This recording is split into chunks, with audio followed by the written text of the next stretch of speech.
مولانا الجمالي أورو الفاوى سيدنا علي كرم الله وجهه أني لا تربوا أبناءكم كما رباكم آباؤكم أني ما تجوا وماي gẹ́gẹ́ bí àwọn bàbá yín ti tọ́jú yín fa innahum falaqad khuliqu li zamanin ghayri zamanikum wọ́n dá àwọn ọmọ náà fún àsìkò kan wọ́n dá wọn lásìkò kan tó yàtọ̀ sí àsìkò tiyín ẹ̀kọ́ táwọn bàbá wa gbà bàbá wa Sheikh Abdul Hamid Al-Alaka tí wọ́n kọ́ yín òun lẹ́yìn lò yìí báwọn ọmọ yín ó ṣe tún jù yín lọ oníṣẹ́ tẹ̀yìn náà ń ṣe kalẹ̀ yìí àpẹẹrẹ wa rèé wípé ní bàbá wa àgbà Sheikh Abdul Hamid Alaka wọ́n látúbọ̀ tán wọ́n sì lálẹ́ òun náà ni èyí tí ń ṣẹlẹ̀ yìí lèmi fi ń fọlá àti bàbá sọ̀rọ̀ tọrọ wípé ní jẹ́ ńlá túbọ̀ tán kí n lálẹ́ o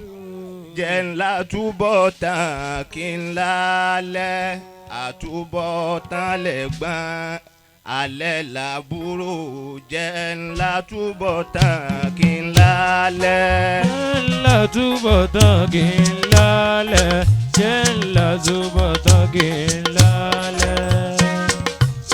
tán kí n lálẹ́ ó jẹ́ ńlá túbọ̀ tán kí n lálẹ́ àtúbọ̀ tán lẹ́gbọ́n alẹ́ làbúrò jẹ́ ńlá túbọ̀ tán kí n lálẹ́. Maulana Sheikh Yusuf Al-Iwowi. àfàwà owó jàmú akí. ìṣẹ́jú méjì wọn gan ò tí ì pé. وكن في الناس مثل الغيث نفحا